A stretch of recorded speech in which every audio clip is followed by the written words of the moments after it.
I'm gonna pause that.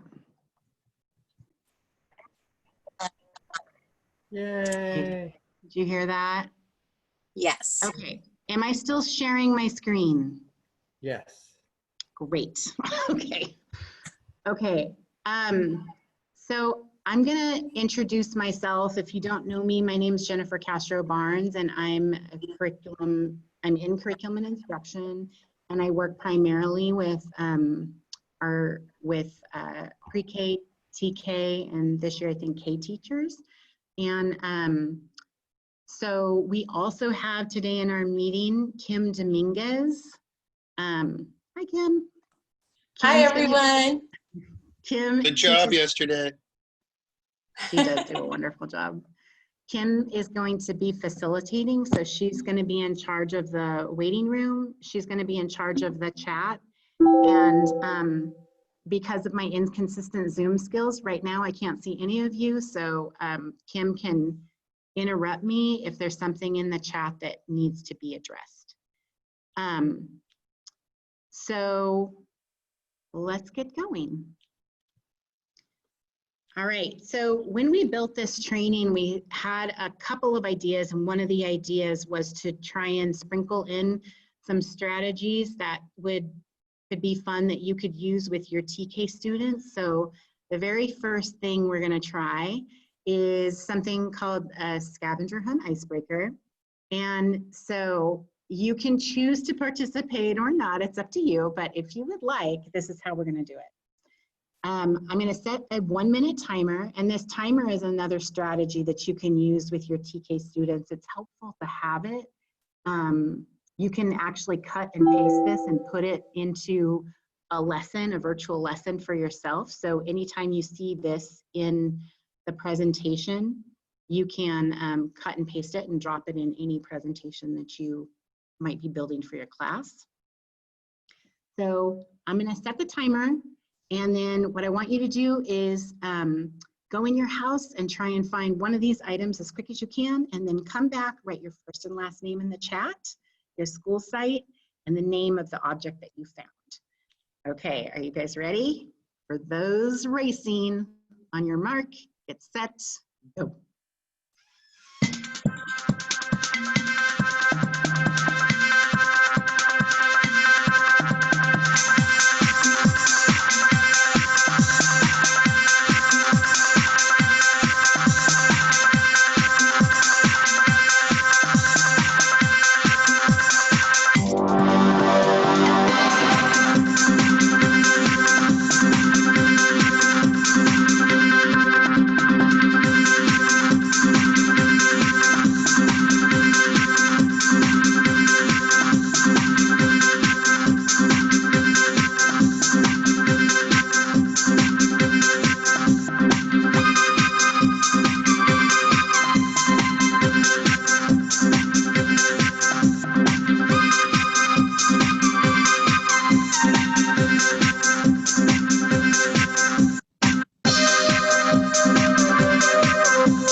So that's one example of something that you could do to just kind of get your kids up and moving.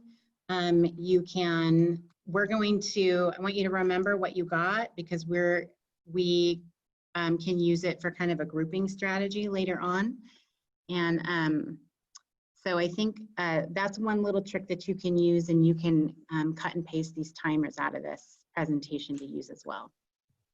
I haven't given you the link for this presentation yet, but Kim is going to be managing the chat again, and so she's going to be dropping links in at a certain time into the chat. So just make sure that you know how to find the chat, and so that you can access the links to do some of the learning that we have.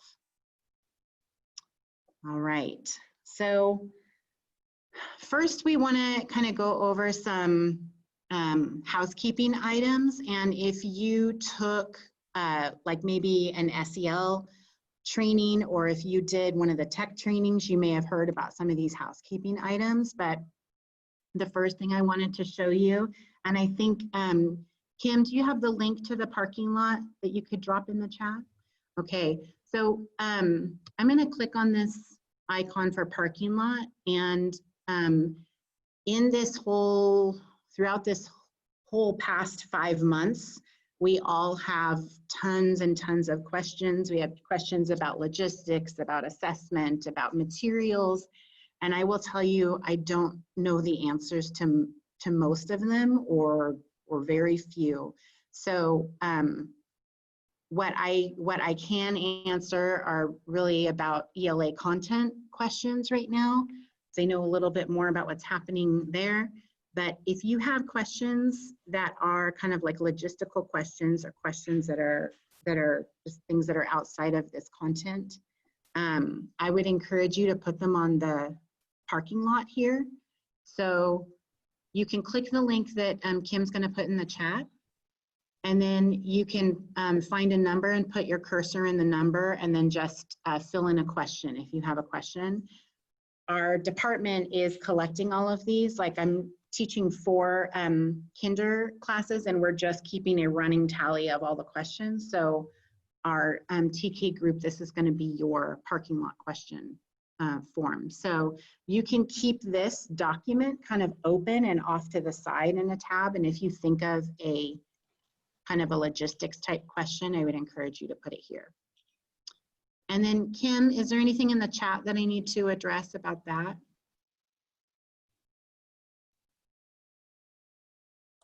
No, not yet. Not yet, okay.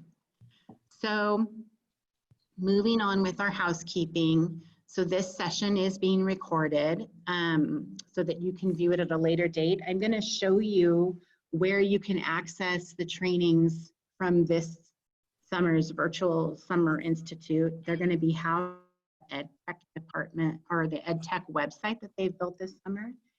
And there's lots of great resources on that website, and we're going to have some time for you to kind of go through it today.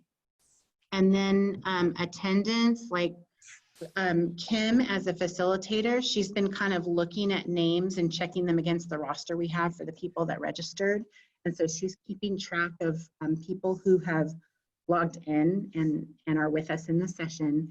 If you get bumped out of the session for any reason, if your Wi-Fi is kind of tricky, it might take a minute, so just be patient. She has to check your name against the list to make sure that she lets the people in that are that were with us.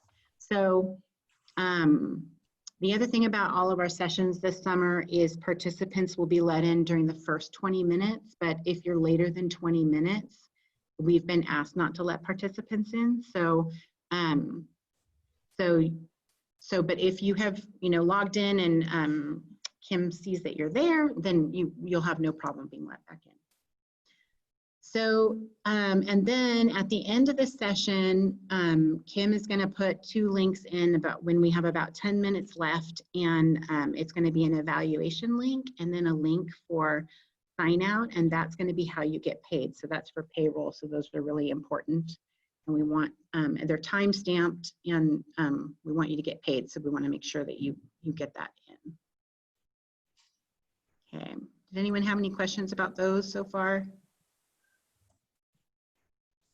So far, nothing. I'll keep you posted. Thanks, Kim. And then our norms are the same that we usually have, in physical settings for PDs. This really is a safe space to learn, and this one means more to me now than ever, because it really is like a safe space to learn. I feel like I have learned a lot, have had a really steep learning curve, and I am learning to be more comfortable with tech. So any question that you have, please ask it, and don't worry about your proficiency level with technology. We're all in the same boat. You'll want to make sure when you attend the virtual Summer Institute sessions that your technology is ready. Sometimes we forget to charge our devices, so you want to make sure that yours is plugged in or has a full charge to make it through the session. And we're really trying to maintain an openness to figure out what works. We have lots of challenges ahead of us, and we're constantly working and thinking about ideas to find things that make it work, and we will figure out what works. We just gotta be open to ideas and trying things and seeing how we can adjust. So that is such a critical norm right now for us. And then ask that you engage and participate, like messaging in the chat or asking questions in the chat. At the end of our time together, we'll set aside some time for us to unmute and just kind of ask questions. But in the meantime, during the presentation, if you could keep yourself muted and then use the chat feature to ask questions. And I'm going to try and remember to always check in with Kim to see if there's anything going on in the chat. So Mark Lukey recorded a message that all of the content sessions are playing. So this is a message from our Deputy Superintendent. You guys hear it okay? Yes? Good morning and welcome to Summer Virtual Institute. I appreciate and thank all of you for joining us this week and willing to learn with us as we lean into a new year of learning with our students. This is not the instructional program that we had hoped to accomplish this year in terms of our students starting the year in a virtual format. But I believe that together we will build a strong instructional program to support the students of our district. So I want to speak a little bit about the importance of this week's learning with respect to our instructional program and emphasize a couple of key points for us before we start today. First and foremost, I'd like to emphasize the importance of understanding what the state is requiring of school districts this year, in that there are a set number of instructional minutes that we must adhere to. It is our goal that through the virtual nature of our instructional program over the first quarter, that we can rise above and beyond those minimum minutes, ensuring that our students receive ample in-person to the best of our ability instruction, meaning synchronous learning, where we are zooming in with our students online, supporting them, teaching them, equipping them with the skills to be successful in this virtual format. And then we are also balancing that with what we call asynchronous time, where we are assigning kids to complete assignments through many of our instructional tools and resources, while we as teachers and educators work in small groups with students who simply need more time with intervention. And so you are going to receive a lot of information from our instructional services support team. You are going to receive a lot of tools and resources to support you with the instructional design of our program for this year. Just know that we're in this together. Let's support each other. Let's be there for each other. And let's work together to make the very best and strongest instructional program for our students. So once again, thank you very much. I look forward to learning with you this week, and I look forward to a successful school year. Thank you. So Mark used a couple words that you're going to hear a lot of this year: synchronous and asynchronous. And we're going to talk a little bit more about that. You've probably already heard it a lot. But we're going to talk about that and how we're kind of working to try and figure out how that works in a TK classroom to find that balance, like he was talking about, of synchronous and asynchronous learning with the requirements of the state. So that brings us to our core priorities. And our core priorities, we really wanted to emphasize they remain the same. They remain the same even though we're going to be virtual, we want to try and figure out how to be the best that we can be, even in a virtual format, and all the challenges that come with it for teachers of young children. So, so that's what we're striving for. We're striving to kind of to maintain these priorities that we have around our teaching and our students and our school communities.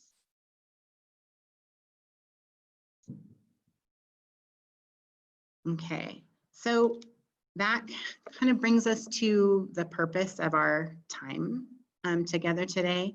And really what we're doing is we're learning about supporting learning through a balanced literacy framework, no matter the context, if we're at school in a classroom, if we're at home teaching kids virtually, if we're in our classroom teaching kids that are at home, or a hybrid model.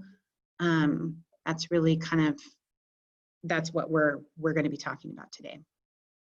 And then we know we'll feel more successful when we kind of understand what the essential learning is that's going to be called out for TK, and that we can locate resources and use those resources to help us plan for that learning. So this quote really speaks to me, and I'll be interested to see if it speaks to you, but it says, whatever happens, it'll be rocky and imperfect. We'll get it wrong before we get it right, and we'll have the opportunity to demonstrate the grace and flexibility and resilience and creativity that we hope to build in our students. And that quote really speaks to me about this year and about the challenges, but also the opportunities that we have this year. So at the beginning, I told you we were going to sprinkle in some strategies that you could maybe take back with you and use with your own students.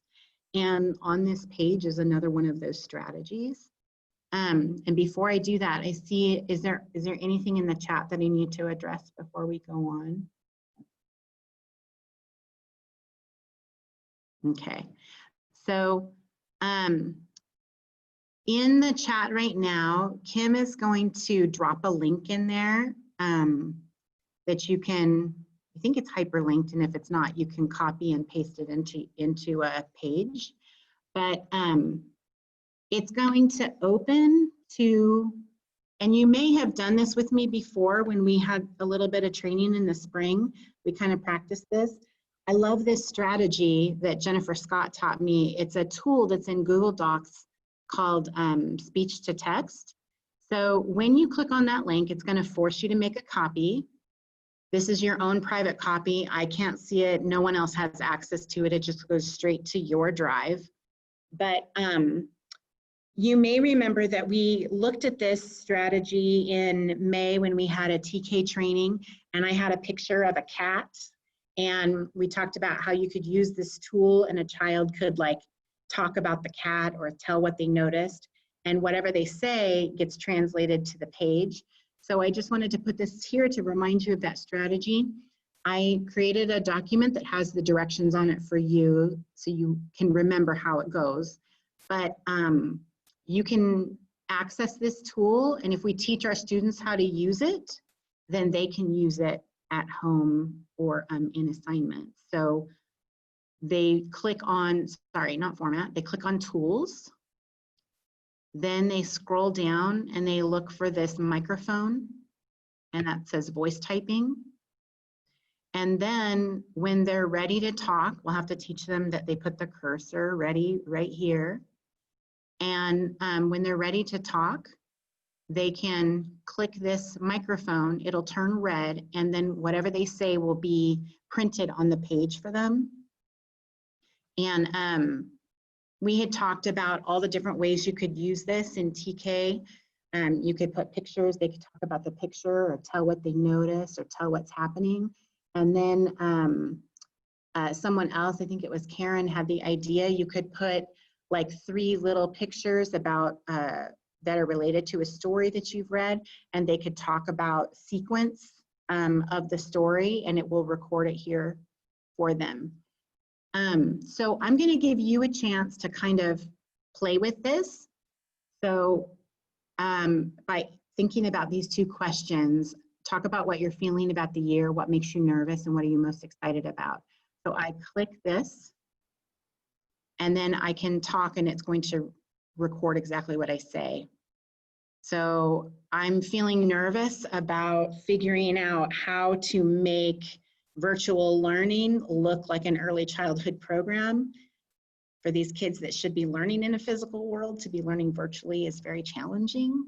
But I'm excited about what I'm learning, and how much I've learned about technology so far. And then period. So when you're done, they click that off.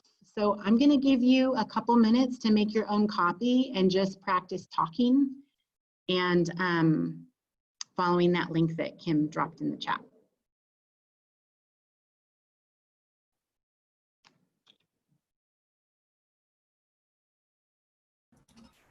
Jennifer, this is Mercedes Cabrera. I have a hard time when I exit the Zoom. meeting, the Zoom meeting, and trying to get into anything because I You have just- a Chromebook and I don't have another device. Mercedes, you're just like me. That was my problem Yes. at the beginning of this meeting.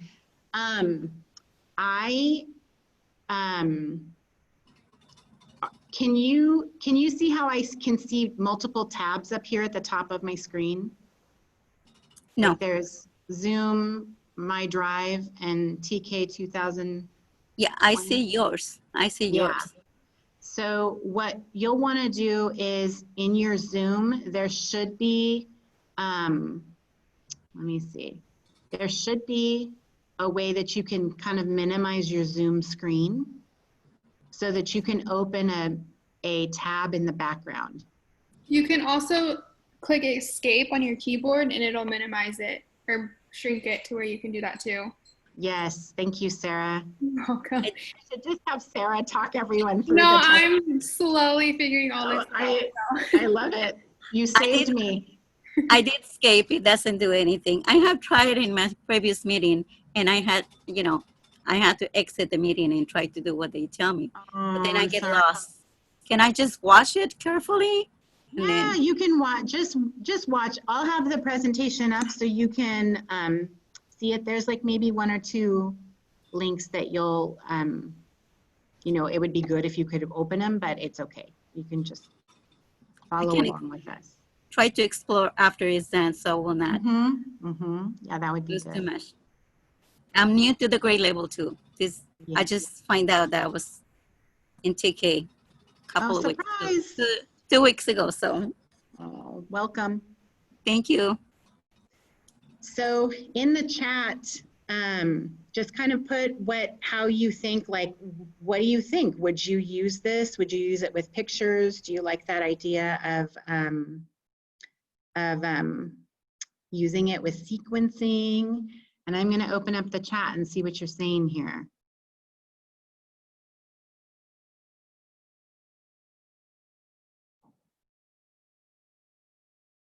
Oh, that's sweet, Susan. She says she's already learning a lot. Yay!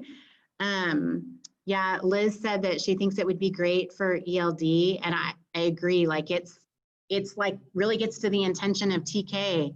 Rhonda, it does pick up other voices. I know someone in kindergarten said, hopefully their parents aren't talking for them. And I said, yes, hopefully not.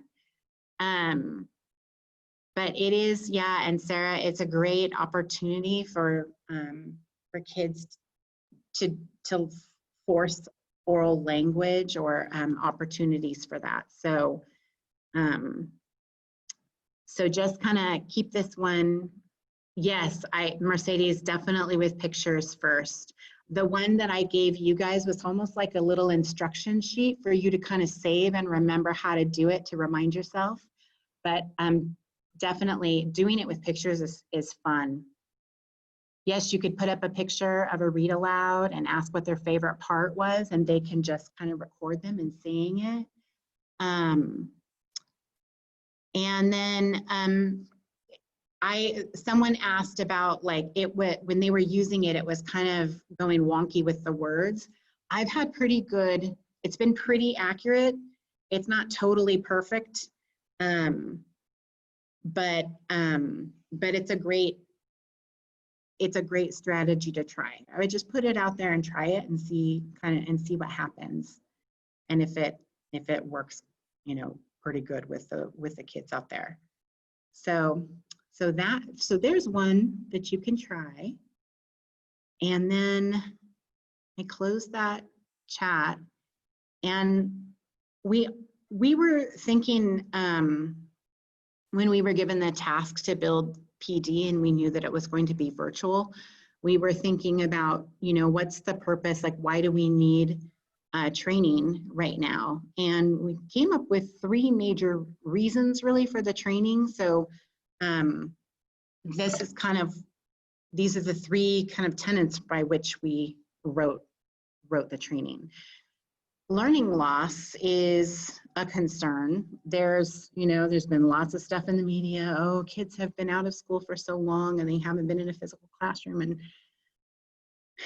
yes and no, but definitely it is something that we want to think about, and that kind of led us to thinking about how can we like really narrow the learning on what's the most important in each of the grades that we're planning for. And then that also brought us to, how do you even do this in a virtual setting? So what are some resources that could be created that could inspire us or give us a foundation to understand what it could look like, sound like, and feel like as we become virtual teachers? So those are kind of the three big whys of how we plan this training. So when we go and start looking at the resources were built around a balanced literacy approach. In the TK resources, you're going to see read aloud lesson samples. You're going to see some shared reading samples. Guided reading, you're not going to see in TK, and you're really not going to see it in other grades as well.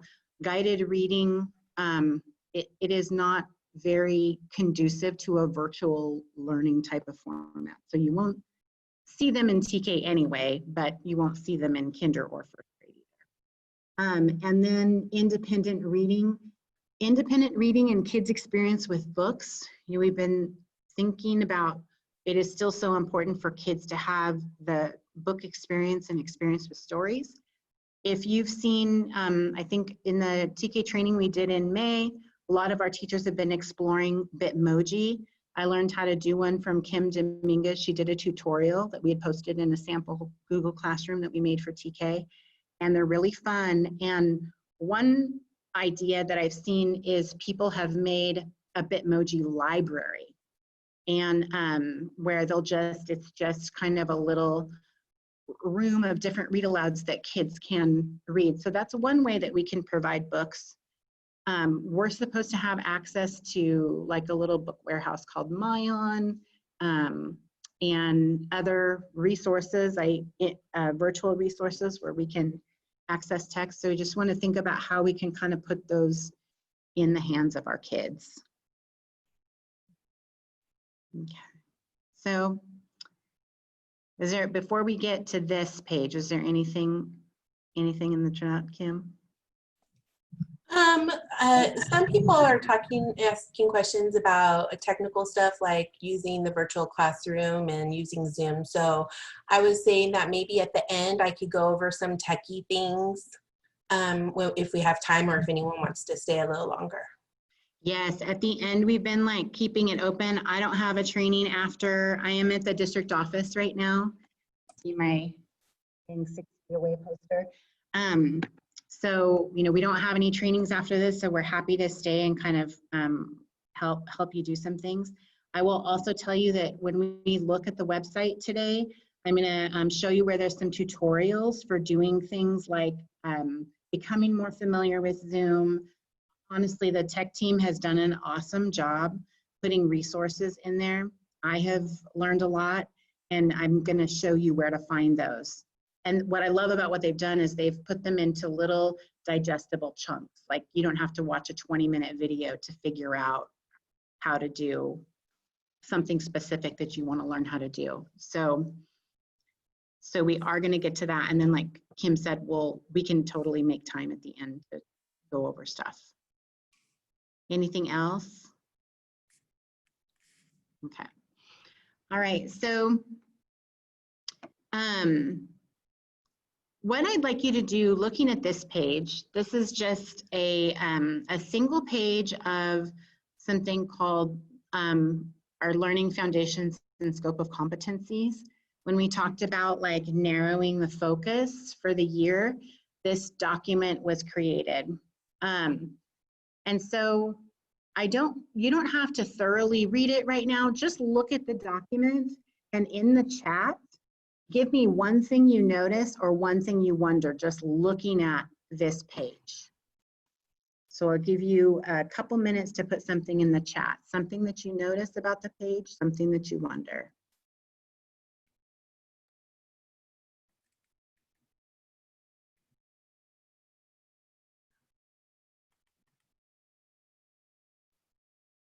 I'm going to open up the chat to see what you're saying.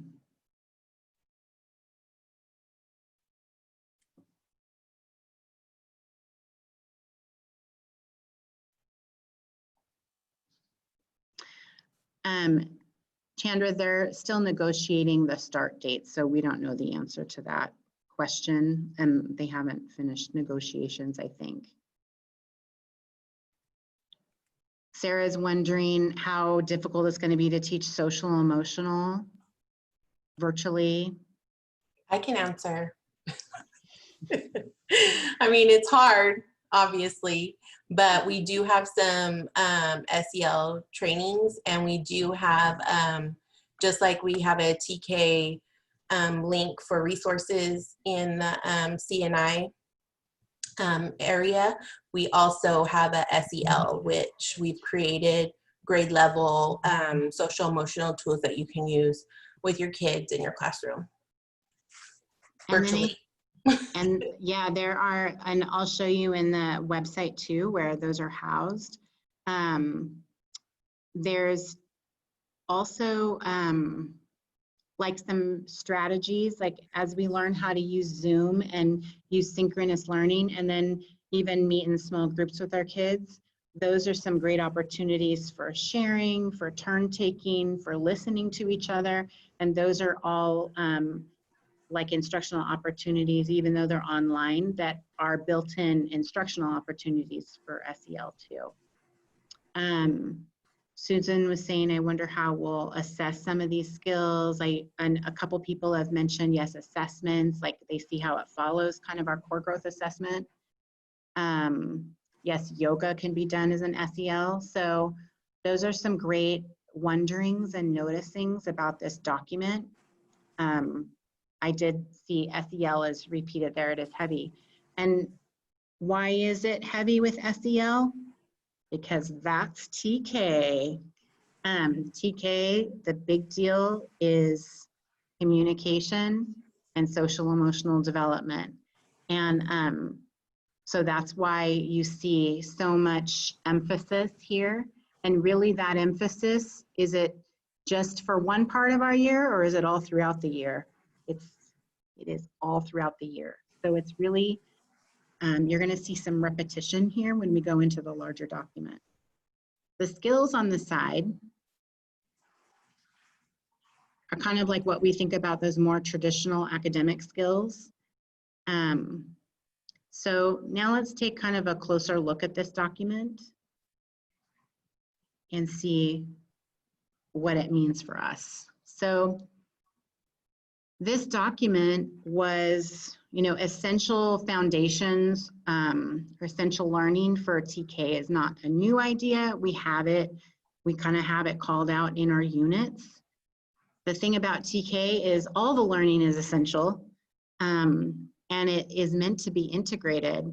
But you can see here in our units, we call out the biggest emphasis is social emotional development and language. And through these content areas are opportunities to really learn, not just about the content, but also about using language and using social emotional management strategies.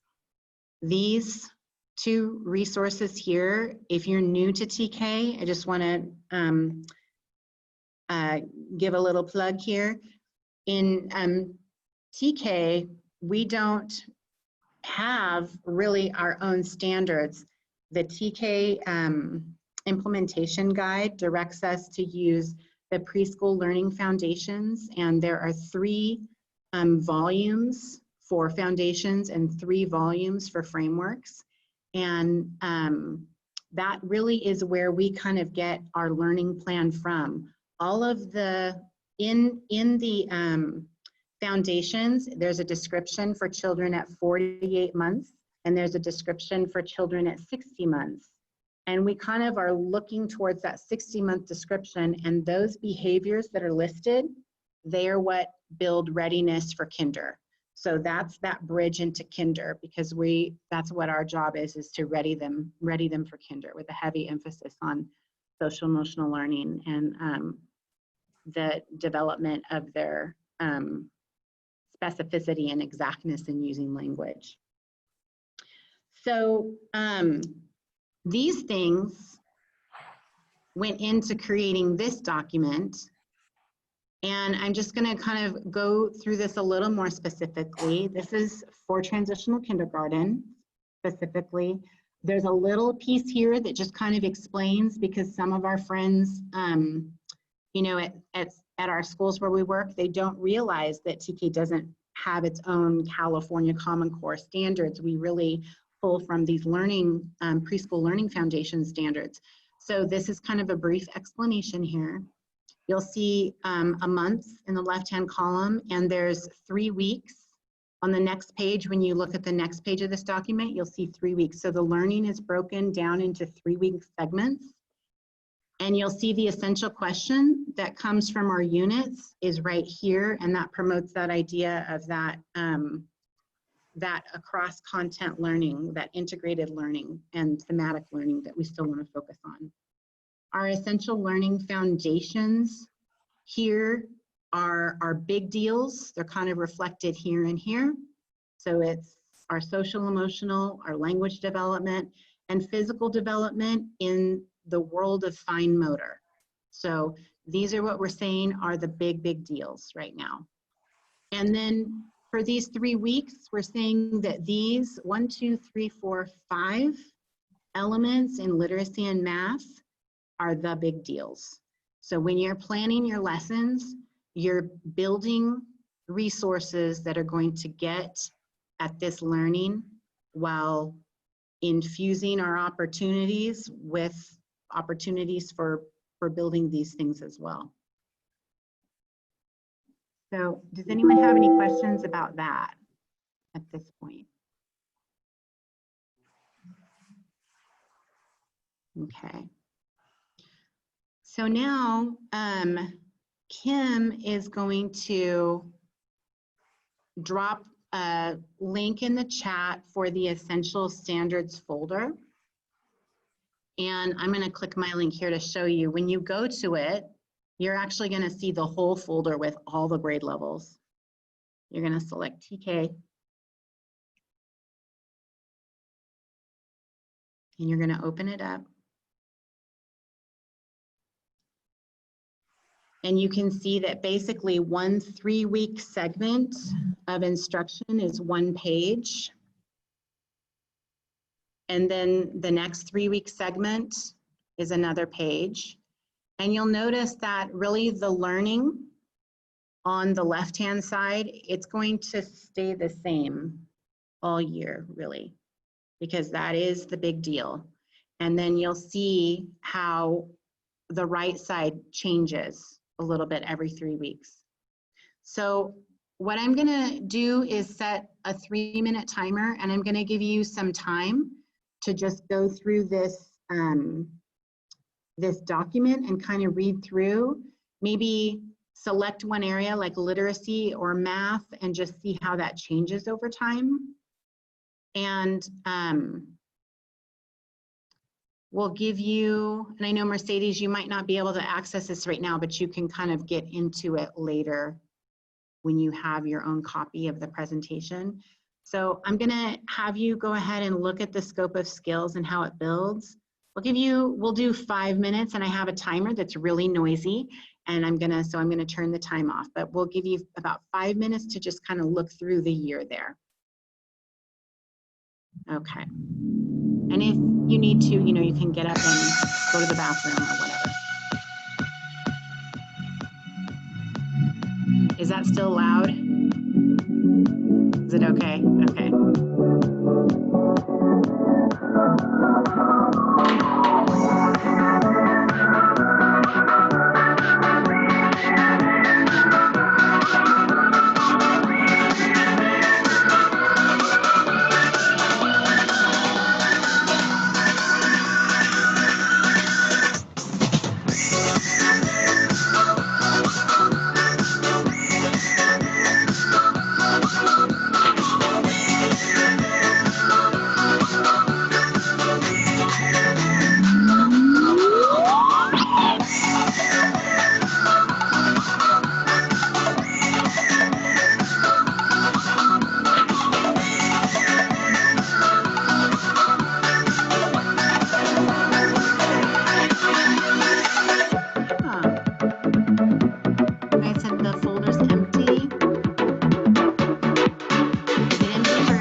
wrong link.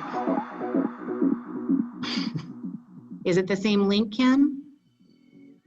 Yeah, it's working. Oh wait, sorry. Is it the same link?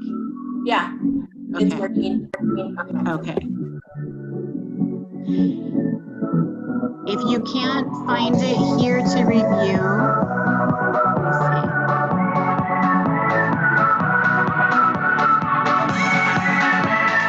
I'm gonna turn this timer down again.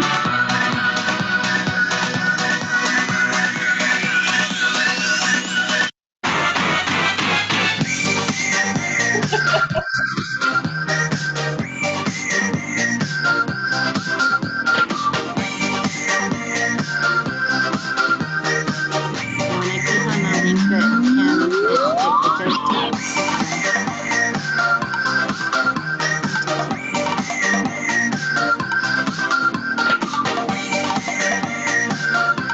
We got it. Okay. I know, I am so sorry about this music. I'm just gonna stop the timer because I was hoping that if I turn it down on my computer, it would like not be so loud for you, but I think it's loud for you anyway.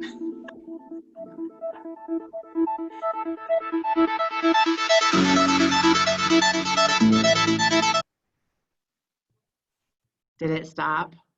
Yeah. It's quiet now.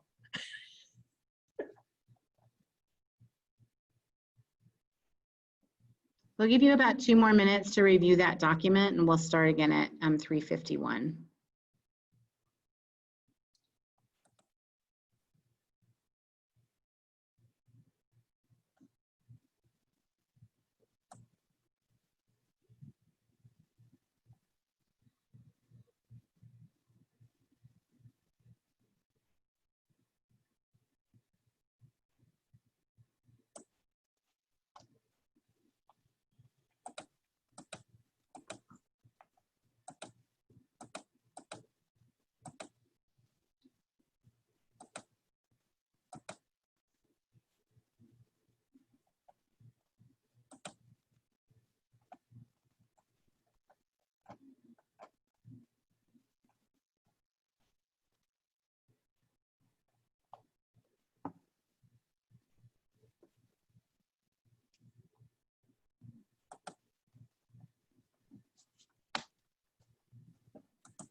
Okay, so I know that time was brief, but what I'd like for you to do is to click here.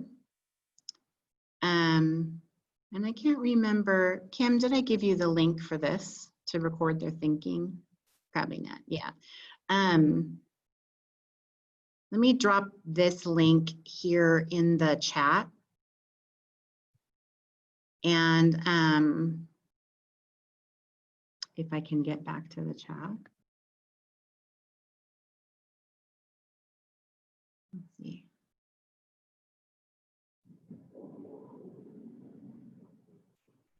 Oh, God grant me serenity.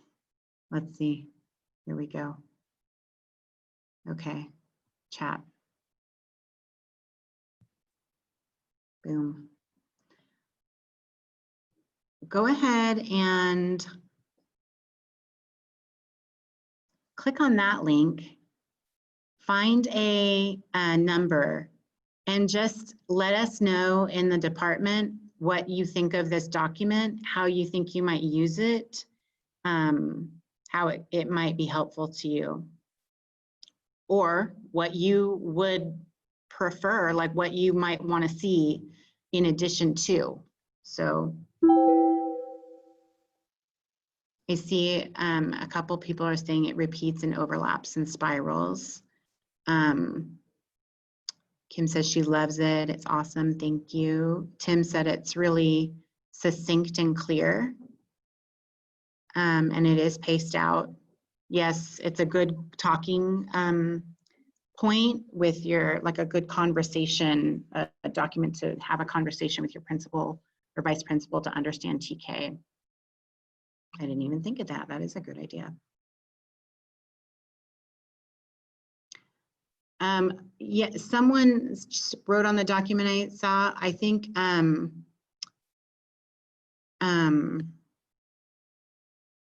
that you can send it home to parents. Someone in kindergarten said that earlier today too for their document. And I thought, yeah, that's a great idea. You can use it to kind of as a communicator say, you know, this is what we're working on.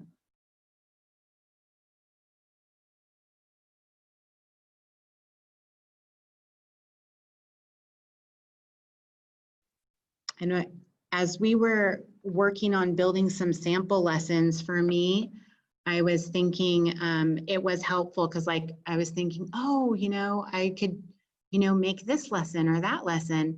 And then I kept thinking, is that like getting to the point of what we should be working on? And I could go back to it and it'd be like, yes, you know. So it was like a great checkpoint for me to say this is on track with what I want to be doing right now, like in TK. Yes, Angie said you can use it like as a reference tool for structure and planning. And Cheryl was saying that it can help her with activities and lessons for virtual teaching.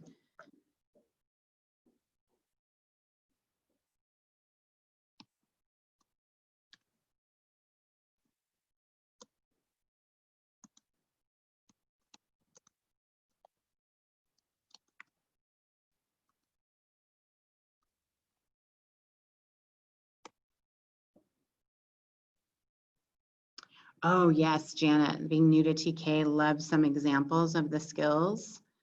When I show you some of the lessons, let me know, give me some feedback and see if that helps kind of like draw that connection to like some examples.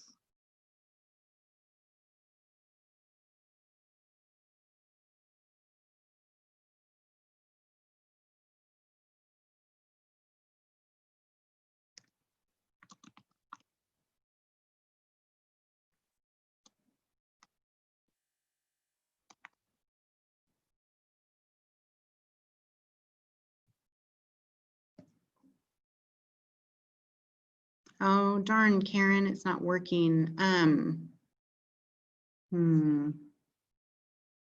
Okay, well, when we put the presentation in the chat, maybe highlight it and cut and paste it. And if you still are having problems, just message me later and I'll make sure that you get the presentation and the links that you need. Okay. All right, so thank you for that feedback. A nice guide for lesson planning. Yeah, oh, someone said that they could kind of convert the 3-week sections into a newsletter for parents. That's a great idea. So, and you can see it being used as a roadmap. Awesome. All right, so I'm gonna close this document out for myself and go back into the presentation. So now, I'm gonna check my time. Okay, I am going to not do this with you, but I put it here because I think it's another one of those great strategies when you're planning lessons for your TK. Drop a Go Noodle in as a transition or a cool down, or when you're transitioning from one activity to another. You know, it can be something active, it can be something calming. This one is a great little video about envisioning a balloon. I think it came from the SEL department, envisioning a balloon as kind of a cool down activity. So I am going to skip it and we're not going to do it together, but know that it's here and you can cut and paste it into a lesson that you build if you'd like. So now we're going to get to the part where we're starting to look at some of these examples, some of these lesson examples that were built. The lesson that I chose a couple lessons to look at, and the reason I chose two is because one thing I want to say before you look at any of these resources is that we are all like learning how to do these tech things. And when I look at some of the things that our teacher team did, it almost like it could give me anxiety because I'm like, oh my God, I don't know how to do that. But what I love about all the lessons that we made is that everybody did them a little bit differently. And some of them are low tech, some of them are high tech. Some of them use Screencastify to record themselves. I don't know how to do that, but it inspires me to want to learn how to do that. So when you look at the lessons, I want you to tell your inner voice not to calm down, and that this is not a standard by which you have to do everything and all of it. These are what is wonderful about this resource that's been built out is you can choose to use these resources, you can choose not to use these resources. You can make copies of these resources and then use parts of them, you can change them. They really are like the floor, and it's just giving us an idea of how this might look and feel and sound. And so, when we look at them, I want you to kind of like notice all the different ways that they have been done, because I think that's really valuable. So the first box right here is, oh, and before we look at those actually too, I wanted to just call attention to the synchronous and asynchronous learning, what Mark had mentioned. Synchronous learning is what we're doing right now. We're all live, we're all learning together, and we're actively participating with each other in a real-time interaction. Synchronous learning is also physical learning in your classroom when you're with your kids and you're teaching in a normal classroom setting. That's an example of synchronous learning. You're all together. A small group Zoom, that's an example of synchronous learning with 4 or 5 other children because you're all actively live together for those 4 or 5 children.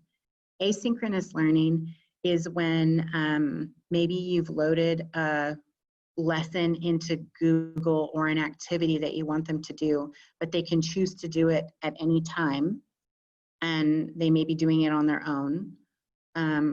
Or asynchronous learning might even be when you've given them something to do in their home, like going on a scavenger hunt. So the computer's not even on, but that's an example of asynchronous learning. They're working in their home on their own to fulfill the list that you gave them for the scavenger hunt.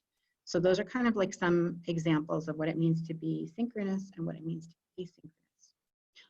All the resources that were uploaded into the website were really built to be used either way. So you could, even if we're physically back in class, you can pull a lesson off, put it on your smartboard, and you can go and use that lesson with kids physically in front of you. Or you can use that lesson in a Google Meet or a Zoom meeting. Or you can assign the lesson to them in Google Classroom. So they were really meant for you to be able to use them in any context. When we go on the website, one of the things that you'll find is that lesson plans were created to go along with these lessons. And the lesson plan was created to give you kind of like a really one-stop shop to kind of figure out, oh, is this a lesson that I might be interested in using? So the format is the same. So this is the kissing hand. It's a 2-day lesson. And then there's another idea for if you want to revisit it on a 3rd day, just in case. The type of reading is read aloud or in shared reading. And then it's the lesson in a series, kind of she included the theme, the essential question. Here's some ideas. You can incorporate a flip grid. There's also a Google Slides presentation that goes with it. Here's this connection to the Learning Foundation. The intention is to talk about your feelings and emotions. And here's some ideas of what your success criteria might be. And then the materials are a video clip of it being read aloud, filmed by the teacher, and then a little slides presentation that goes along with it. This teacher added a possible think aloud, questions for the first read, the second read, if you want to revisit it again for a third, and then gave an idea for a task. Now, you might go into this lesson and say, I want to do, I want to use these questions, but I don't want to use these questions. That's great. You can make that decision. You might say, I want to use this book, but I don't necessarily want to use this video. That's fine, because you can, this is just meant to kind of show you what's possible. You can look at it and say, I do want to use a Flipgrid. I'm going to try and learn how to do it. Wonderful. But if you don't, that's okay. So that's kind of the format of the lesson. And I included two here. This one is I Like Me. So this is another read aloud. It's another 2-day lesson. There's a Flipgrid. There's 2 Google Slides. So you can kind of see that is a similar, whatchamacallit, similar structure. So when we're going to view these lessons in just a minute, and when we view them, I want you to think about these key features. So when we're planning our read aloud, the first thing we start with is our Learning Foundations document. Like, what is the big deal right now in literacy for us in the 3 weeks of learning? What do we need to make sure that we include in our read alouds when we're creating them? And these are the 4 elements you want to include in your read aloud. You want to give a purpose for reading. You saw that on the lesson plan. You're going to be talking about feelings. You want to include a stopping point. You want to include open-ended questions, and you want to include opportunities for kids to think and share. That connects to our oral language development, use of language in TK. So I'm just going to show you some brief clips of these 2. These are, they come from, the Kissing Hand is from week 1, and I Like Me is from week 2. And I want you to, as you listen to it, look for some connections between foundations, features, and the lesson. Before I play the lesson, I see the chat lighting up. Is there anything that I need to, any question or anything that I need to talk about? One question that Tim had was, you know how we do like the first 3 days for week 1? So he said week 1 doesn't count for the first 3 days, correct? So I wasn't sure about that. You know, when I look at like on the well, I don't know how our calendar is going to end up this year. If we're going to, I know at the town hall they talked about possibly starting on Monday the 17th with kids and having like kind of an orientation for the first 3 days. I don't know how that's going to go. But one thing that I would do is I would, 2 things. One is the lessons that we have, and we have them, here's some week 1 lessons, here's week 2. You do not have to follow that order. So if you are looking at the lessons that we have in week 1, you make the decision, I don't want to do these lessons week 1. I'm going to back up and put some lessons in that are get to know you lessons or activities like that. This really, it's like a smorgasbord. You can choose to have the pasta, or you can choose to have the chicken, or you can choose to have a little bit of both. And, or you can eat dessert first if you want, it's up to you. So it is up to you, the decisions and the choices are up to you. No, I like the lessons. Everything's really cool. What I was wondering about was last year, the first 3 days were I get to know you, do these kind of things. And then we did our first week and things like that. it sounds like we're gonna not have those first 3 days then for that, and just week 1 would be just week 1, if we want it to be. I think if we want it to be, and again, I know they haven't negotiated it. So I know if you were in the town hall last night, they said that that's what they have a plan. They're thinking about doing this, but nothing's official. So I wouldn't Okay. plan on it either way. But Mhm. yes, so like, I mean, the first week, you know, it's just like really being in the classroom. You're gonna get to Because know you activities anyway. we're just you a know? whole different world, because like previously I would get 8 or 10 students the first day. Right. Last year I got 24 the Mhm. first day. So you just never know what you're going to get, and then they just trickle in and trickle in and trickle in until you are in, 29. You wouldn't know anything about that, would you, Tim? Happens every year. I know. Yeah, this year it's a whole different ball game. But yeah, they do. So yes, I mean, I would what has helped me kind of keep it organized is I'm gonna think about this like it's my normal class. Like, what would I be doing? I do the chart how we chart my favorite ice cream chart, Oh yeah, you definitely. know what I mean? Like that stuff. I kind of just all the little get to know you, do a little all about me, do a self-portrait. There's a great lesson that Karen did, simple lesson for a self-portrait. So I would definitely, kind of peruse the website for things like that. So you guys ready to see? One more question. Oh, sure. Yeah.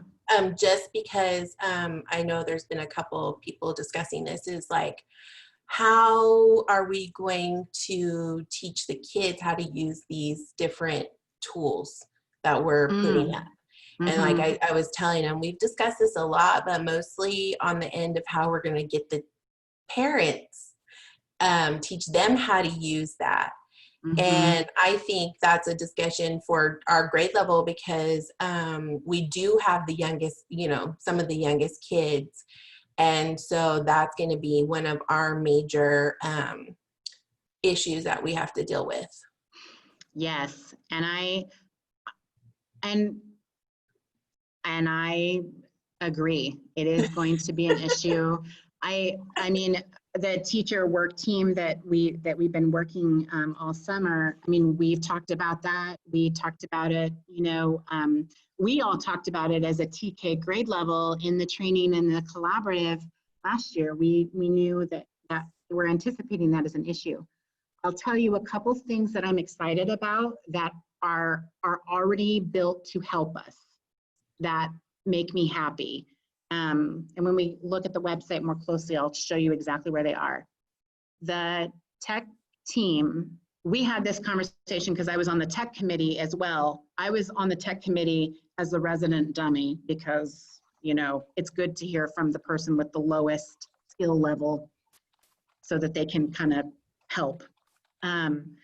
But I said, when we're talking about TK students, that like it could be their family's first experience with a Chromebook, it could be the child's first experience with this type of technology. How do we break it down into little tiny bite-sized chunks? And how do we teach kids to open their Chromebook? How do we teach them, they don't know the letters. They can't identify letters yet. So what they did is they have taken little tiny skills like things like how to drag and drop, how to use your little Chromebook pad.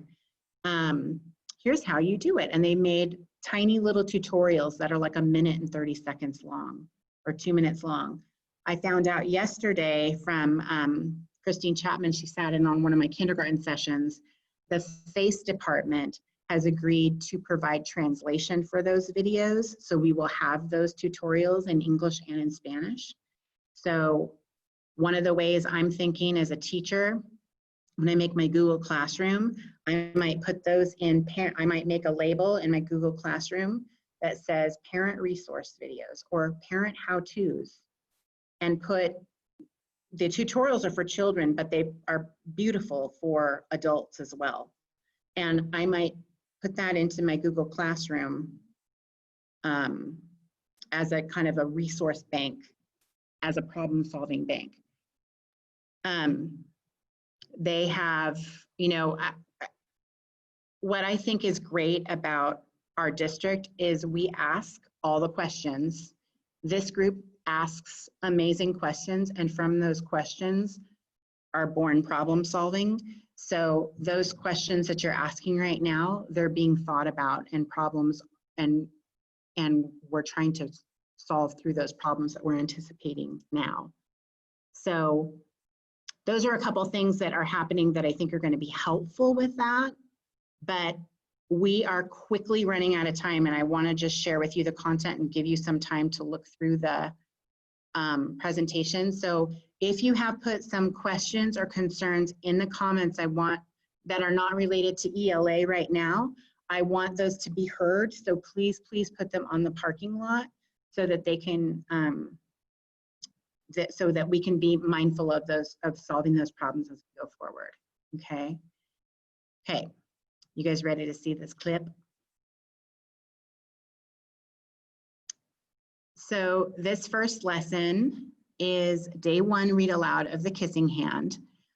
You see this little speaker?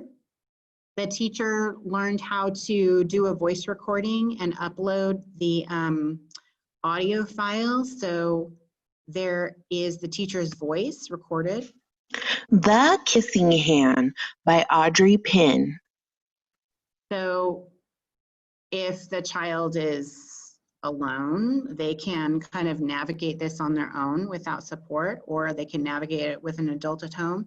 Or you as the teacher, you might have this presentation up in a synchronous learning format, and maybe you steal this slide, and maybe here it's just you live reading the kissing hand, and then maybe you put this final slide up as a lesson, or maybe even as an assignment for them to do, which teaches them multiple things. One of them is dragging and dropping, because this has been made to be able to move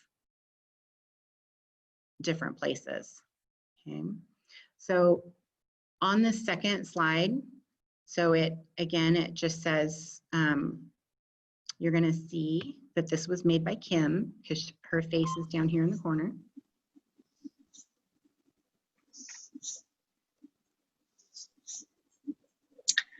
The Kissing Hand by Audrey Penn, illustrated by Ruthie Harper and Nancy M. Leak. This is the cover of the book. On the cover of the book, there's the title, The Kissing Hand. The author is the person who wrote the book. Okay, Audrey Penn. I'm gonna pause it right there, but Kim is great at Screencastify, so she knows how to do this. I don't know how to do this. This inspires me to want to learn how to do it. But if I don't know how to use Screencastify, one way I can use this is I can take this slide. I can then go to a live read aloud, me and my class synchronously reading through it. I could listen to this lesson to listen to some of the questions that she asks, and maybe steal her questions or look at her lesson plan. And then maybe I could make a copy of this and use it as an assignment for my kids to practice dragging and dropping and talking about the feelings of Chester and how they felt. So, so there's lots of different ways to use this. You can use pieces of it. You can combine it with your own ideas. You can edit it to make it your own. You can riff off of it and really do something new. So that's one example. with using Screencastify. Again, I will tell you, I don't know how to use it. That's on my goal list, is to learn how to use Screencastify and record a lesson like that. Here's another way that she created a lesson. So this way, she did the little voice again. And then instead of recording herself, she found a read aloud that she liked that was an example of I Like Me. She snipped it and took it off the internet. And then she created a purpose, talked about ask these questions. And then at the end, she says to share with a friend, family, or favorite stuffed animal what some of the things are that Pig liked about herself. So it has those elements of read aloud. Then she included, and you could keep this, you could move it, you could save it for another lesson. She included videos. You could add another slide that says, that gives the kids something to do with the video. It's completely up to you, but this content relates to that idea of special, feeling special and feelings. And then I actually edited this and put it on, added it to it, and thought, you know, you could use this in a Google Meet. Look at these drawings. What do you think the children were thinking about them that makes them special? Maybe, oh, maybe he was thinking, I'm tall, so I'm special. I'm going to draw that I'm tall. So, and then you could give them an assignment, draw a picture of something that makes you special. Take a picture of it and share it in Google Classroom. So those are just some examples of how you can use the resources and materials that are created and available on the website. Are you guys ready to have some exploring time? I'm going to show you the website and give you a quick tour. Maybe. It's called, you might hear people call it the DFP website because the code at the end is DFP.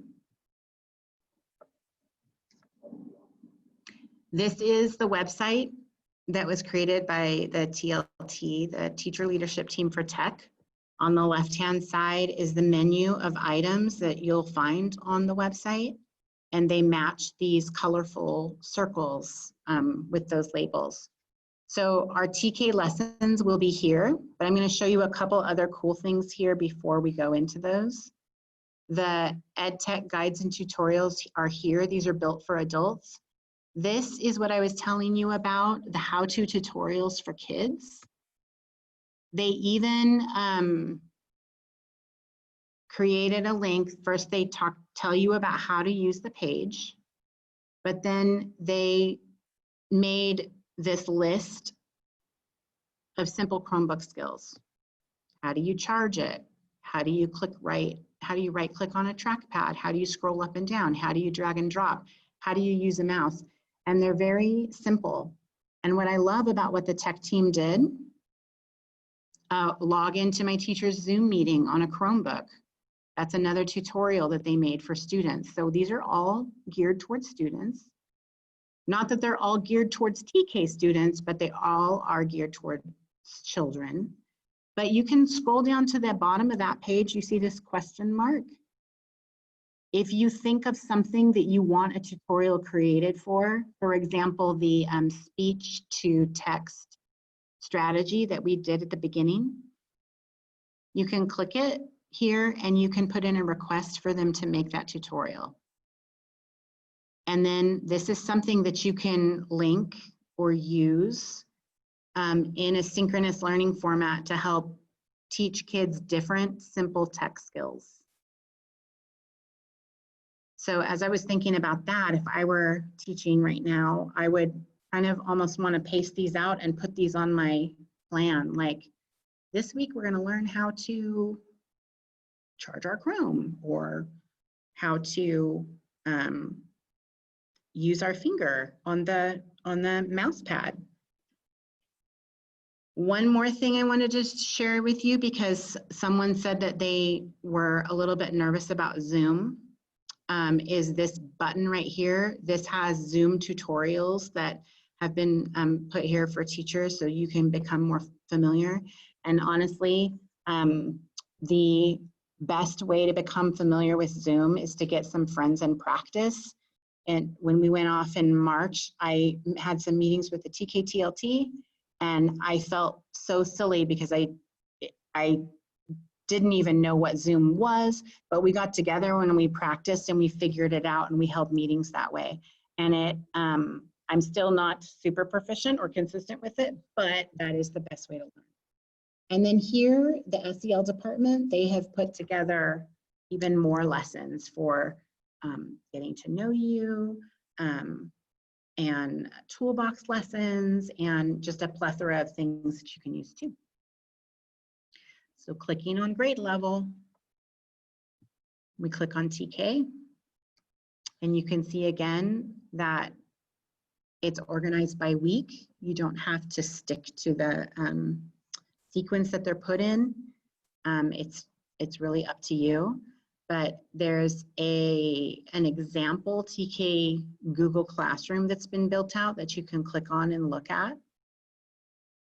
That essential standards document that we looked at in those 3-week chunks, that's here. Our ELA units are here too for you to look at as you plan. And so if you go into week 1,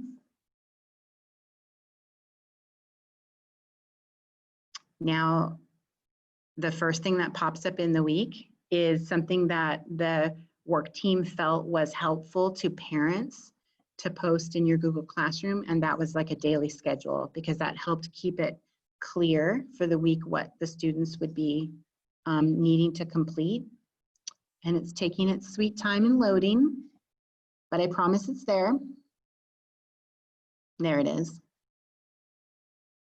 So we had said there's that kissing hand. These are a series of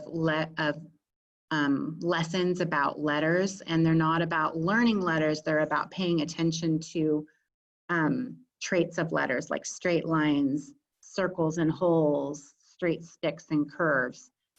And then there's math lessons, and then we're going to look at these math lessons, and we're going to look at these playful lessons when we get together for math next week. So these are going to be, so what we have done is look basically at what's here. And next week when we talk about math, we're going to look at these sections here. And then underneath that, you'll see all of these lessons. If you took your tech training, they taught you to set up folders in your drive. Once you set up folders in your drive, like TK week 1, you can come in here and say, I like this lesson, I want to grab it. You click on letter work. It's going to force you to make a copy. And then it's yours, and it will go to your drive, and you'll be able to change it, do whatever you want to it. Okay, that is enough of me talking. So I want to give you time to peruse the website. And before I do that, are there any questions that I can answer about ELA content? I'm sorry, I've been talking for a long time. I'd really like to know one thing. Like if I have my Elmo and I want to do that serial sort with my Elmo, can the kids see that on screen? Does that work too with the Zoom? Yes, as long as you share your screen. Okay, and so if it's on my screen, then they have it? Yes, and you also, it'll prompt you, because right now I can tell that you have your camera on you. So it's also going to prompt you to choose the camera you're going to use. So you'll have to select your dock camera to do that. So it'll only show what you're pointing at using your dock camera. See, those are the things that I'm sure everybody else would like to do it too, but that I really need some tutoring in to make sure that I can do it and practice. You know what, Tim? I think that is brilliant. Like, I think we should just start making a list of things like that, specific things like that. Like, how can I use my document camera? Because I'm going to show you when we meet next week to talk about math. Corinne did a math lesson with the serial sort, and she used her phone and filmed it.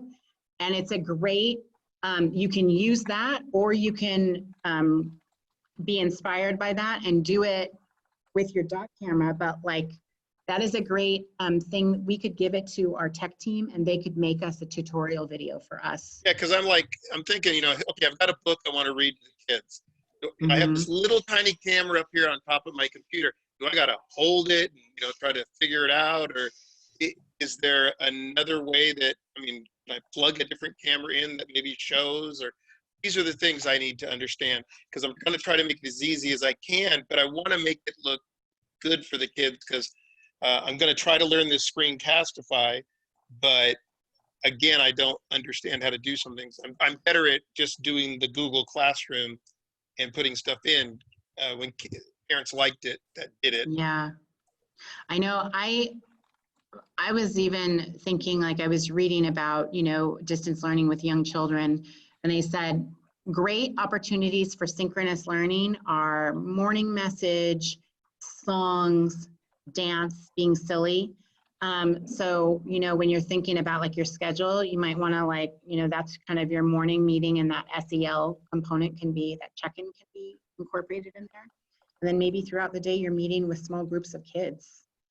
And, but learning skills, like on how to make it engaging and how for them to see your face and hear your voice. Like if we can think of specific things like, how do I use the doc camera and connect it to my Zoom? You know, I think those are great things. If we can start making a list, the tech team can make that for us. Yeah, because what Kimberly did is beautiful. I want to learn how to be beautiful. Thank you. Because the only way I'm going to be beautiful is with lots of makeup and the face job. So. I know. I want to learn. I would want to learn how to do things so the kids can see my face. To be in jail. Hi, Corinne's boy. Hi, Johnny. Hey, Johnny. Hey, Johnny. And It's our dad's birthday today. Happy Happy birthday. birthday, Corinne's dad, Corinne's husband, your dad. Oh my God, he unmuted. I never He's so tech savvy. He is. Probably better than me. Do you want me to mute you? You got it. So I'm gonna give you some time to just go into the website right now, and I'm gonna have Kim drop 2 links into the chat. The first link is going to be for the website. So let me see what time it is. We'll do like 10 minutes of you kind of like looking at the website, just checking out those lessons, going all the way to week 4 and or looking at the tutorials, whatever you want to look at. You're a free spirit. And then the second link can be the link for our presentation. So we'll do 10 minutes. If you go ahead and look, get up, take a stretch break, make a copy of the presentation, and then we'll meet back here in 10. All right. See you guys in a few minutes.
Kim or Jan, I have a question.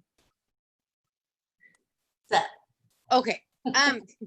Didn't know if you were okay. So with asynchronous teaching, or Mhm. I said the word right? Asynchronous, Okay. yeah. Okay, thank you. So what is, maybe you can't answer this. I'm wondering what the district expectation is. So if I make a virtual classroom and I tell them to go on the virtual classroom and access Starfall for 15 minutes, Mm-hmm. is the expectation that I just hang out at the computer in case somebody wants to tell me a joke? I know that the expectations haven't been negotiated yet. Like, I think the union is still, I don't know if they've met yet to like work out what expectations are. Okay. I have heard I've heard it be talked about that teachers have to be available throughout the school day. So there has to be an availability. And a teacher that's on the tech team who teaches second grade, like she had said that what she did to ensure accessibility was like she used Google Meet. And you can have the same Google Meet link and it can just be open and kids can click it and they can say, Ms. Lou, I need your help. So, but she also designated certain times of the day that it's almost like an office hour where you could do that. So, but there hasn't been any like negotiation or decision on, but I think it's kind of like, I think the thinking is going to be, it's a school day. So just like if they were in the classroom, they would be able to approach you, but also just like in the classroom, like I would have times if I'm teaching a small group or checking on kids. I mean, kids can't come and interrupt me also. So that kind of made that made sense to me when I was talking to the second grade teacher. She said, you know, I would train them. They can't, during these times, they can come, they can click on the Google link and get help because I'm available. But during these times, I'm with small group. So, but no, yeah, it hasn't been like worked out formally. Right. Corinne, she's right. We're still negotiating everything. So as soon as we get it all, then Steve's gonna send it all to you guys. Oh, no, I understand the negotiating thing. I just didn't know if this was something that needed to be negotiated. I think pretty much Yes, everything needs to be. I think everything. Yes, it does. Yeah. They have to Mhm. go through everything because our contract says this one is thing so- for person-to-person teaching, and now we're online, so it's gonna be something totally different. So that's why we have to Right. tell you. Jennifer, I had a Yes. question. Yes. This When you Lorna. were looking, when you were looking at the lesson plans that were Mhm. pre-made, someone did, I never could find those. Where are those? So if you click on, oh, Kim, would you put the link to the presentation back in the chat?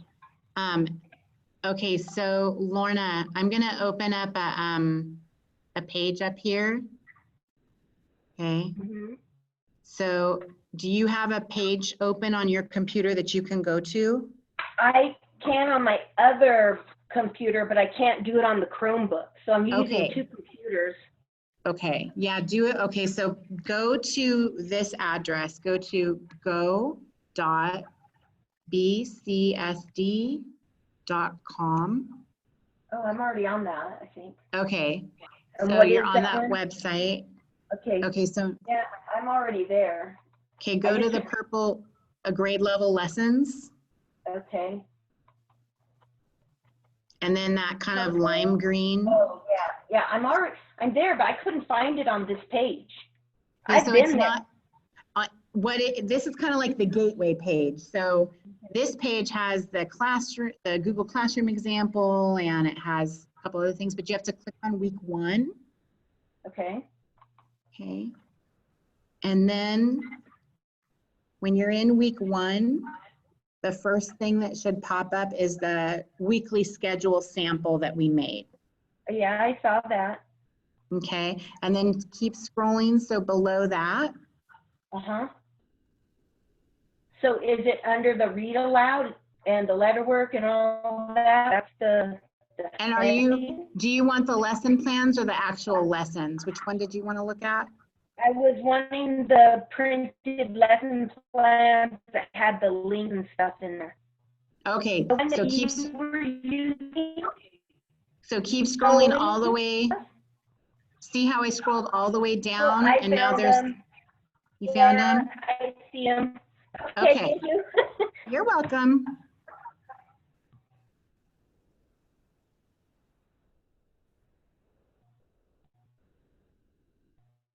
Yeah, I just found them too. Surprise. Like, that's not where they were. Oh, okay. Well, now it is. I know, I feel like they were like, it was like day one and the lessons, and then it was the lesson plans, and then day two. I think they've done some readjusting on the site. Mm-hmm. I know they have, so. Yeah, I'm guessing it's because they didn't want the kids to access the lesson plans. That way that the parent, Well, kids can't access this web page. Oh, it's only for us. Yeah, it's only for us. So I don't know why they moved it, but let's see. I don't know. They're always moving things. That's Yeah. how I feel. The website, the BCSD website. Ugh. Yes. Oh, and then Cheryl, it was asking about,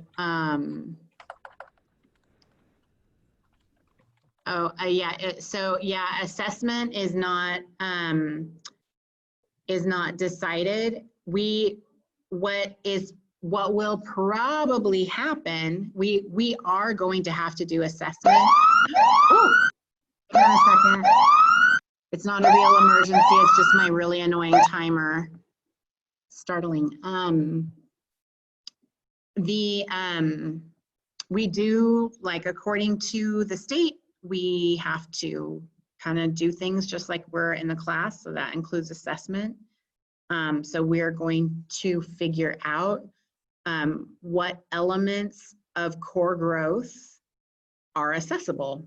It is going to be very pared down, and we're gonna figure out how to do it that's going to make sense.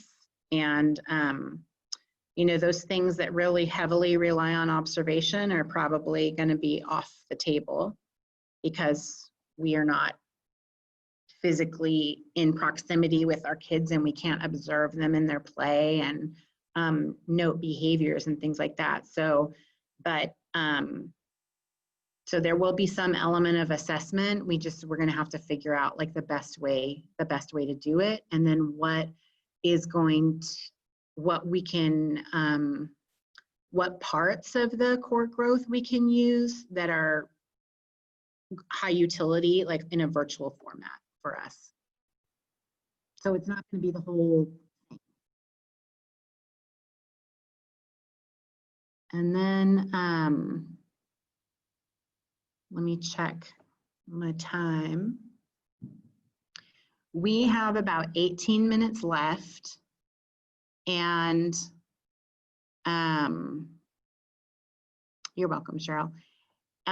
Yes, Laura asked a question about the core growth parent survey. I think that's a great idea to send it out. I mean, I think surveying our families is going to be key to us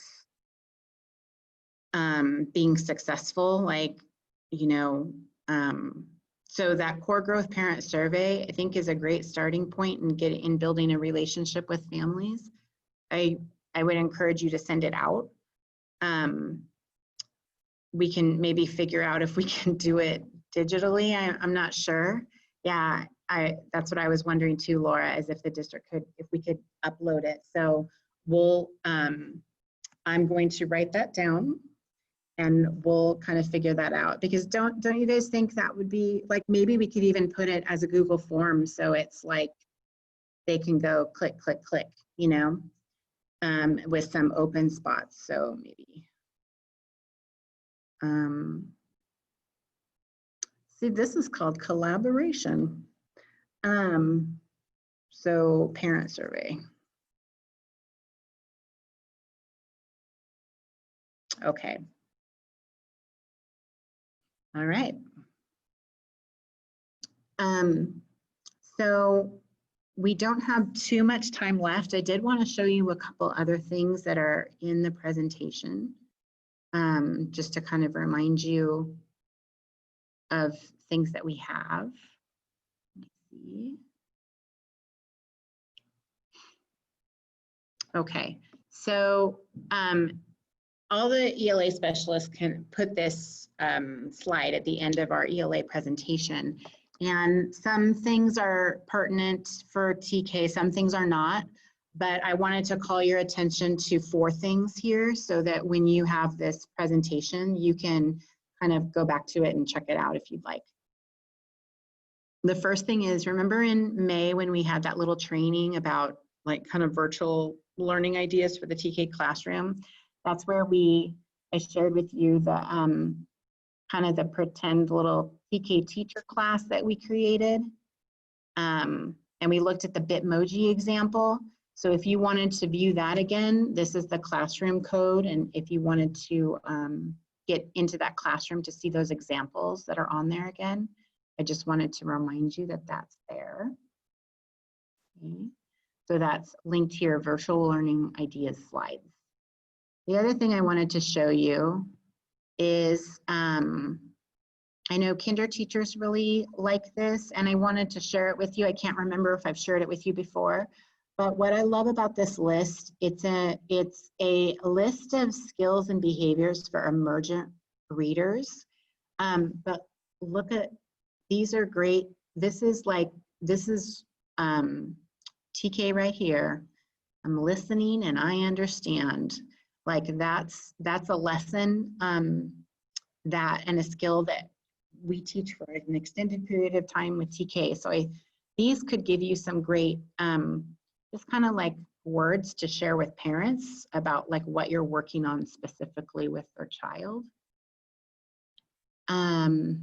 The third thing I wanted to show you, you may have seen this article, but there was just an article from just kind of a blogger, Kindergarten Works, but it was 19 things kindergartners can do for distance learning. And while we're not kindergarten and we are distinctly different, I thought this had just some great simple ideas for things that they could do that are could be kind of like assignments, like submitting a picture or submitting a video clip.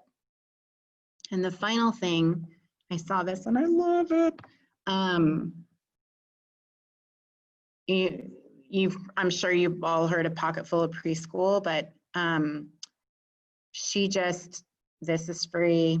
You can just look at it, but here's some great tips that she just has to make ideas for distance learning interactive, have a dance party. I mean, it's a lot of things that we've talked about, a lot of ideas that you already have, but I just thought it's nice to have it in a list sometimes. So here's a list of some ideas that might inspire you to use with your kiddos. So I would like star that one right there, because that's a good one.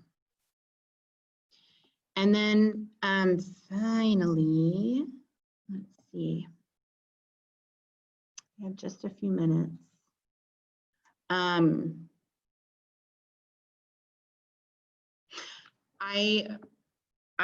think this is something we're just gonna kind of have to continue to think about and work on, but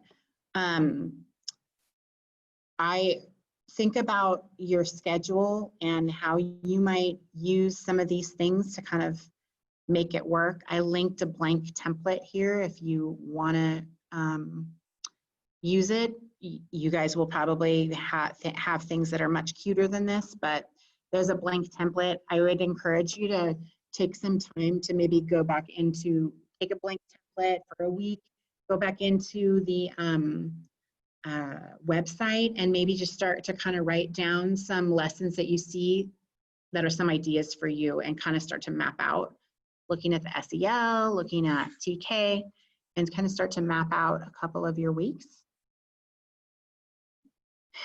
And finally,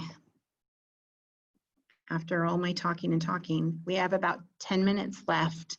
And in that final 10 minutes, we can open it up to questions. And I'm going to have Kim go ahead and put the evaluation link in the chat. Please click on the evaluation link and fill that out first. And then about 2 minutes after she puts in the evaluation link, she'll put the sign out link. And the sign out link is super important because that's what makes sure you get paid. So make sure that you do that sign out link. Those are both timestamped, so can see that you're in the presentation at the end. So make sure that you do those. So I'll leave that for Kim. And then while people are working on those, is there anything that we didn't answer in the chat, or you can unmute yourself and we can just kind of have a conversation if you want. And then if you want to stick around, if there's something specific that Kim or I could show you, probably Kim, because I'm not that technologically advanced, I can definitely hang out, and if Kim can hang out, we can kind of show you some things that you might have questions about.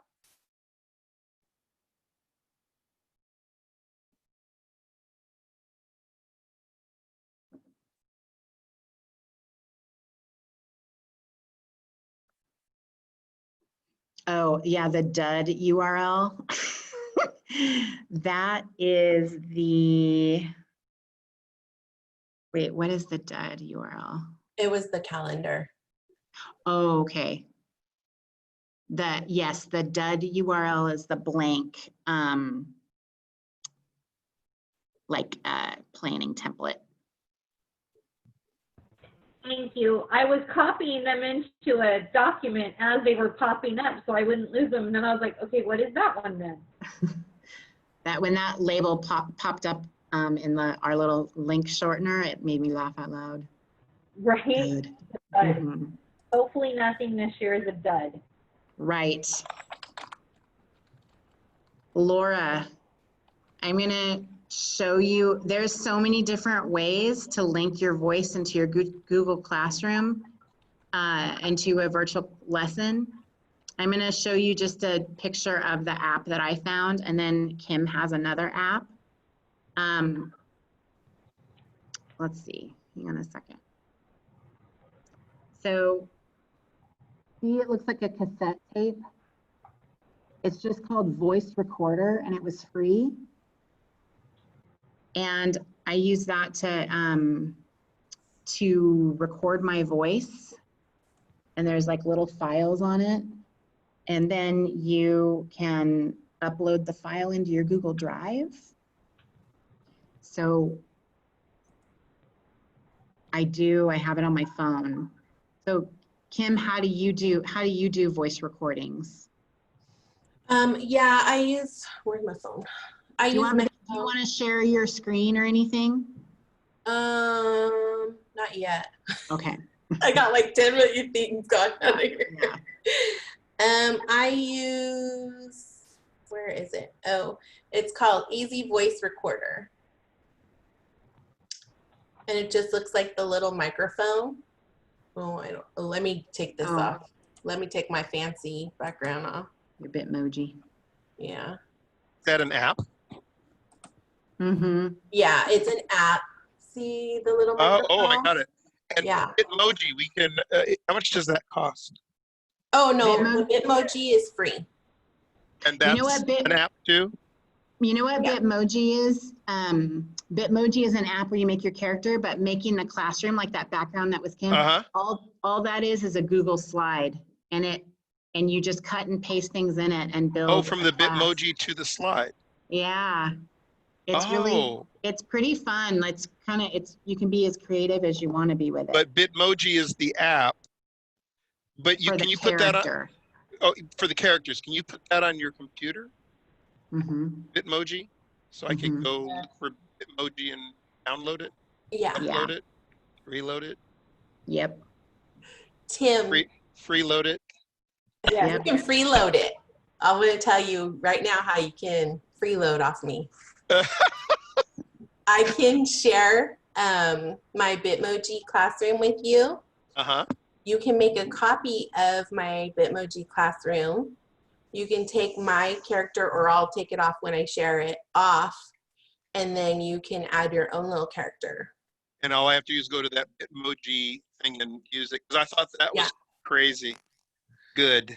Yeah, you can make it dance. I can't Oh. see Tim's screen. She's not sharing her screen right now. I'll share. Okay. Hold on. Let me get out of some Should stuff. I do the sign out now?